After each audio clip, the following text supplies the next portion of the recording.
ৰাজ্যৰ পঞ্চায়তে চলিছে নিৰ্বাচনৰ গৰম বতাহ। এগৰাকী নিৰ্দলীয় জিলা পৰিষদৰ প্ৰাৰ্থীৰ উত্থানক লৈ ৰাজ্যৰ মাজত ব্যাপক চৰ্চা। বিশাল বাইক ৰেলী উলিয়াই চমক সৃষ্টি কৰিলে নিৰ্দলীয় প্ৰাৰ্থী আমিৰ হামজাই। চেঙা সমষ্টিৰ 17 নং খোলাবান্ধা জিলা পৰিষদৰ নিৰ্দলীয় প্ৰাৰ্থী আমিৰ হামজাই নিৰ্বাচনী প্ৰচাৰ তুংগত কৰি তুলিছে। শনিবাৰে শ শ ভোটাৰ ৰাইজে অংশগ্ৰহণেৰে বিশাল বাইক ৰেলী উলিয়াই নিৰ্বাচনী চমক সৃষ্টি কৰিবলৈ সক্ষম হৈছে।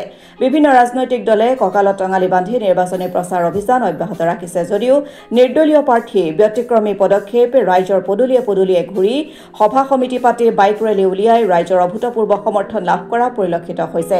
শনিবাৰে শ শ লোকে নিৰ্দলীয় প্ৰাৰ্থীগৰাকীৰ প্ৰতি সমৰ্থন এক বাইক ৰেলী উলিয়াই জিলা পৰিষদ এলেকাৰ বিভিন্ন ঠাইত নিৰ্বাচনী প্ৰচাৰ অভিযান চলায়। নিৰ্দলীয় প্ৰাৰ্থী আমিৰ হামজাৰ এনে উত্থানে নিদ্ৰা সৰিছে বিৰোধী পক্ষৰ। শংকিত হৈ পৰিছে কংগ্ৰেছ দল।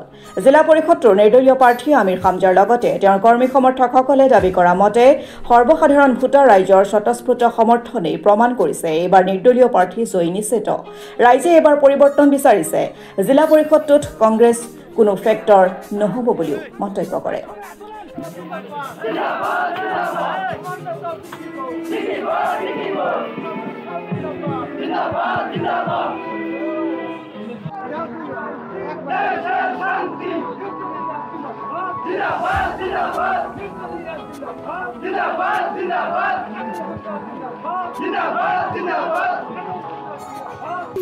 হয়, আজি আপোনালোকে চাইছে যে আমি নিৰ্বাচনৰ কাৰণে আজি আমি সৰু এটা ৰেলী ওলাইছিলোঁ।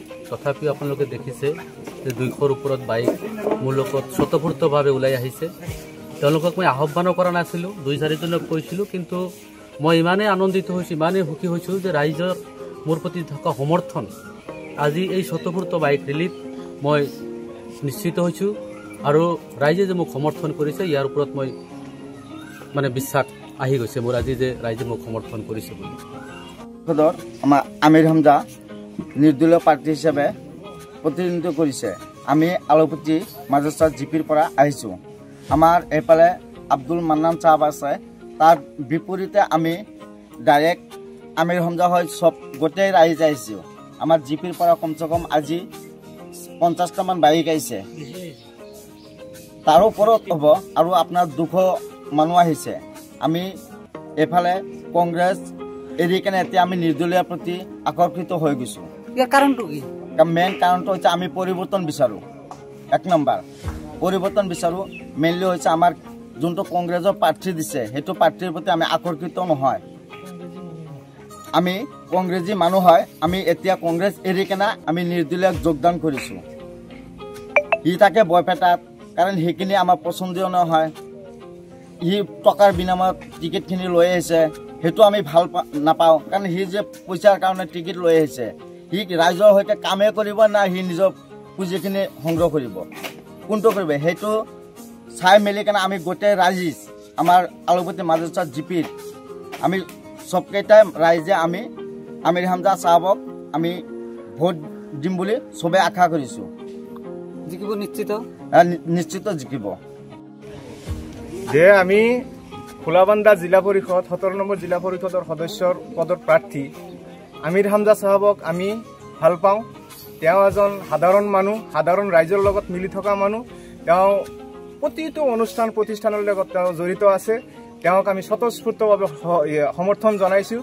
আজি চাইছে বিপুল সমৰ্থনেৰে আজি সৰু এটা বাইক ৰেলী ওলাইছিলোঁ। তাতে আমাৰ কংগ্ৰেছৰ যিজন প্ৰতিনিধি তেওঁ শংকিত হৈ আজিৰ দিনত সামান্য এজন নিৰ্দলীয় প্ৰাৰ্থীৰ ওপৰত তেওঁলোকে মুৰ্দাবাদ ধ্বনি দিব লগা হৈছে। তাৰ কাৰণ তেওঁ সম্পূৰ্ণৰূপে ভয় খাইছে। তেওঁ আজিৰ দিনত খোলাবান্ধা জিলা পৰিষদক কোনো ফেক্টৰ নহয়, আমাৰ কাৰণে একো নহয়। তেওঁ আজিৰ দিনত তেওঁ কোনো এটা জাগাত আজি বহিব পৰা অৱস্থাত নাই। কংগ্ৰেছৰ একাংশ নেতাকৰ্মী সিহঁতে নিশ্চিত কৰিছে জয় নিশ্চিত বুলি। এই সন্দৰ্ভত কি ক'ব? আচলতে আপোনালোকে জানে কংগ্ৰেছৰ এটা পৰম্পৰা আছে যে শেষ ৰাতিৰ খেল। যেনেকুৱা টিকেট লৈ আহিছে, শুনামতে ইয়াৰ কোনো প্ৰমাণ নাই যে 30 লাখ টকা দিয়ে টিকেট লৈ আহিছে। তেওঁলোকে ভাবি আছে যে শেষ ৰাতিৰ খেল যিটো 50-60 লাখ টকা মানুহৰ মাজত বিতৰণ কৰিব, সেই অংকত তেওঁলোকে হিচাপ কৰি আছে যে আমি মান্নান চাহাবক লৈ জিকিম। কিন্তু সেইটো ভুল ধাৰণা। কোনো এজন ৰাইজে তেওঁক সমৰ্থন নকৰে। কোনো এটা জাগা নাই খোলাবান্ধা 17 নম্বৰ খোলাবান্ধা জিলা পৰিষদ কাছুমাৰা মহাচাৰা খোলাবান্ধা আনকি তেওঁৰ নিজা পঞ্চায়ত যিটো আলুপুতি মাজছৰ তেওঁৰ কোনো স্থিতি নাই বৰ্তমান তেওঁৰ ভৰি তলত মাটি নাই সেইকাৰণে আজি নিৰ্দলীয় প্ৰাৰ্থীক তেওঁ মুৰ্দাবাদ দিব লগা হৈছে। যেহেতু আপোনালোকে গোটেই পঞ্চায়তটো ৰেলী কৰি আহিলে কি পালে ৰাইজৰ মাজত কি পালে? ৰাইজৰ বিপুল সঁহাৰি মানুহৰ একে কথা উত্তৰ পূব পশ্চিম দক্ষিণ যি আছে সব কেৱল আমিৰ হামজা কেৱল আমিৰ হামজা আৰু চশমা ছবি বাকী আৰু কোনো দল ফেক্টৰ নহয় কংগ্ৰেছ আছে বিজেপি আছে ইউডিএফ আছে কোনো ফেক্টৰে নহয় আজিৰ দিনত আমি নিশ্চিত আমিৰ হামজা সাহেব 100% জিকিব। আমিৰ হামজা জিন্দাবাদ জিন্দাবাদ জিন্দাবাদ জিন্দাবাদ জিন্দাবাদ জিন্দাবাদ জিন্দাবাদ জিন্দাবাদ জিন্দাবাদ জিন্দাবাদ জিন্দাবাদ জিন্দাবাদ জিন্দাবাদ জিন্দাবাদ জিন্দাবাদ ব্যুৰ ৰিপৰ্ট অসম টুডে।